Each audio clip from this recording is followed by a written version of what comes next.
Hey guys, and welcome to another brand new video.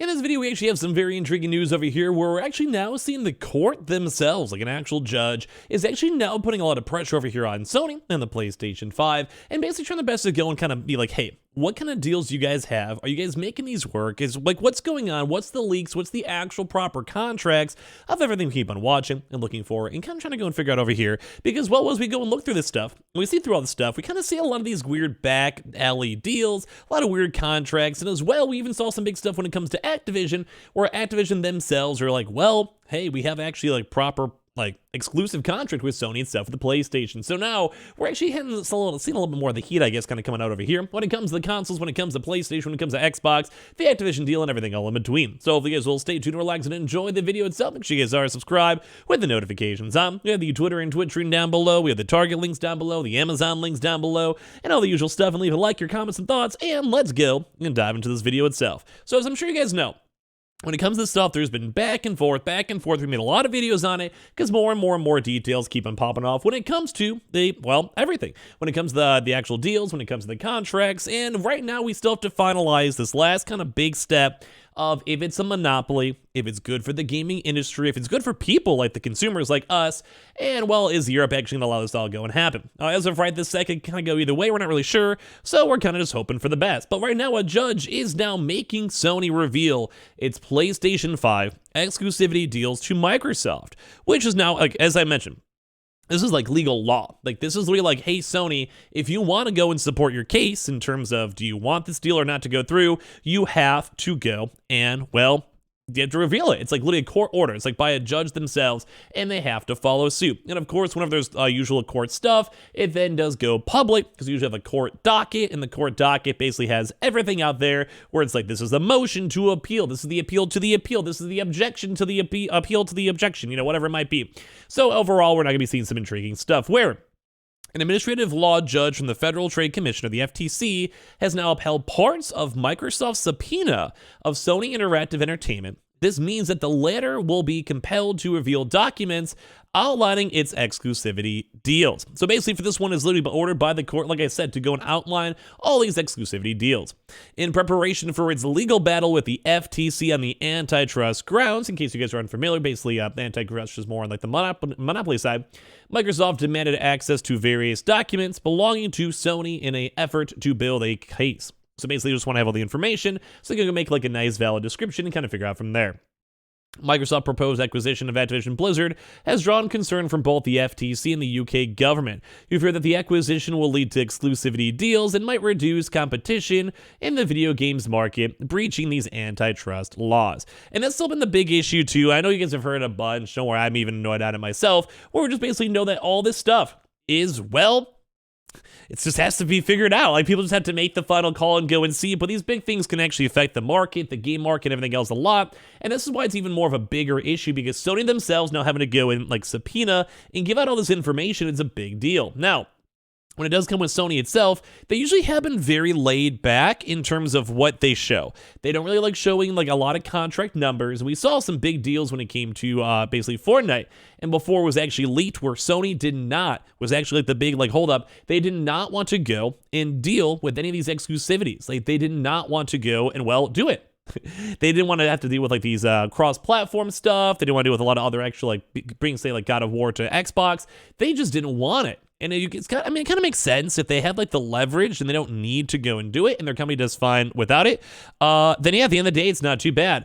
But it is a little bit of I don't know. It's weird because like Sony just plays hardball. So that's why we're gonna be very interested, I guess, intrigued to go and see how these numbers come out, how these PlayStation Plus numbers come out. Because at the end of the day, Microsoft themselves may not even know.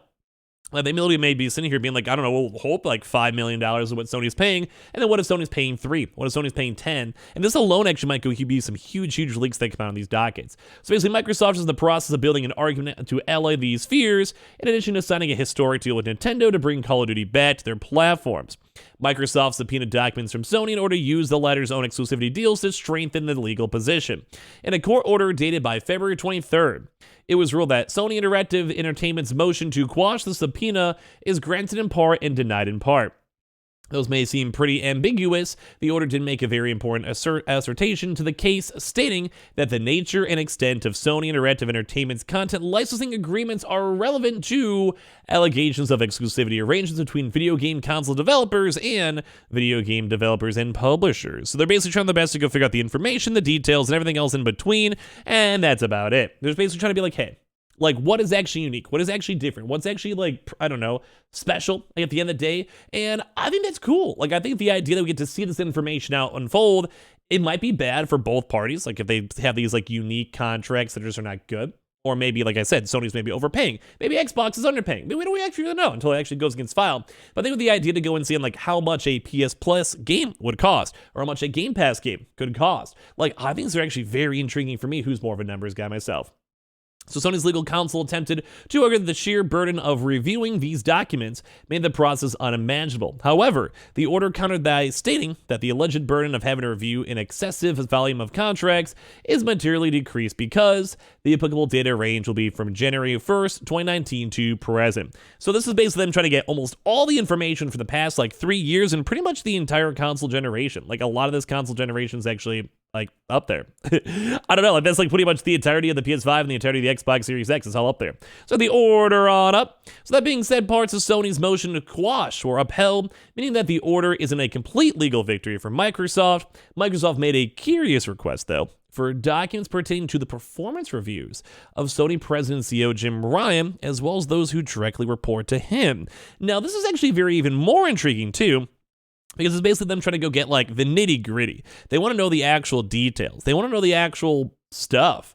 They just want to know what's going on. They want to know, like, hey, like, what's the issues? Is he trying to go and sell as many consoles? Is he trying to go sell a bunch of games? Is he trying to make PS Plus numbers go up? Like, what's, like, the board, like, the big board directors? What do they want from Jim Ryan? Do they want the company to make a lot of money? Do they want them to sell consoles? Like I said, games, whatever. And I think that's very peculiar that Microsoft is asking for that, and also the underlings as well for Jim Ryan and all those who report directly to him. This request caused Sony to accuse Microsoft of obvious harassment back in February, saying that this is not an employment case, which also does make a little bit of sense. Like, if Microsoft can somehow go and snag some of this information, they might as well. Like, in my mind, I'm kind of thinking, well, at the end of the day, if you could go anything you could take, you might as well ask for in court. You're paying for the lawyers anyway, and they could go write up a draft, and you might get lucky. Like, maybe you could be like, hey, you know, you need to know what his goals are long term, so we know if they could be on the same boat. And then you could basically almost get a lot of, like, internal information, all in regards to everything. Like, it's actually just a big thing. So in addition, Microsoft has originally angled for access to the last 10 years of exclusivity documents. So once again, this would be like if they somehow worked in a deal. So if they Call of Duty, and they could be like, hey, we pay an extra $5 million per session for a year to get, you know, pre-orders first, like stuff like that. Or maybe other individual games that are on the PlayStation Store, or have like a timed exclusive, like all the Bethesda games that came out too as well for Deathloop and other various big games. Like, it's just a lot of information. It's good information too, especially if you always want to, like, have a case. But basically, the Judge Chappelle granted Sony's request to limit the range of documents that Microsoft would have access to, ensuring that the range of available data would go only back to 2019, once again, kind of protecting their interests. However, though, for the purpose of Microsoft's lawyers, this 3-year window is likely to be more than enough to allow them to strengthen their legal defense in advance of the impending battle with the FTC. Because don't forget, like, we're on the CMA, but the FTC is probably the biggest one. I mean, if the CMA kind of goes and shuts it down at this point, the deal will probably be a lot more or less likely to go through, let's be honest there. But when it does come with all this information, too, as we're seeing it, like, it's just intriguing. Like, it's intriguing to kind of see and know. Because, well, the FTC is going to be the big boy. But you could also just stop right now, and then if it doesn't pass, they may want to be like, whatever, we can't have Europe. What's the point? It's not worth spending $70 billion on. So still in early days, however, though, and it remains to be seen as exactly how the case will shape out in the coming year. And I do think a lot of folks were assuming this was going to be done around the summertime. And I'm going to be honest with you guys, I don't think so. Like, I think this thing's going to get dragged on for a while. I think we're going to have casual news of this for a little bit. If it ever gets too boring for video form, let me know in the comment section down below. We do keep on saying we want to switch up our videos anyway for quite some time, but I don't know. Like, the more kind of pushback I guess it gets from when it comes to these big government bodies and everything else, then, you know, what's the point? Like, it's just hard. Like, why spend $70 billion plus lawyer fees, plus wasting all this time, plus all these extra deals? What's the point at the end of the day to make this go and happen? So I kind of want to hear your thoughts and comments down below. Or is there anything interesting you guys want to go and see from the actual legal leaks? I mostly want to see a lot of the PS Plus stuff, and for some odd reason, I want to see a lot of these exclusivity deals too. And of course, give me your thoughts and comments down below. Make sure you guys are subscribed with the notifications on. We have the Twitter and Twitch room down below, with the Target links down below, with the Amazon links down below, and leave a like, comment, and subscribe, all that good stuff. And I'd love to go and see you guys up later on throughout today for more videos.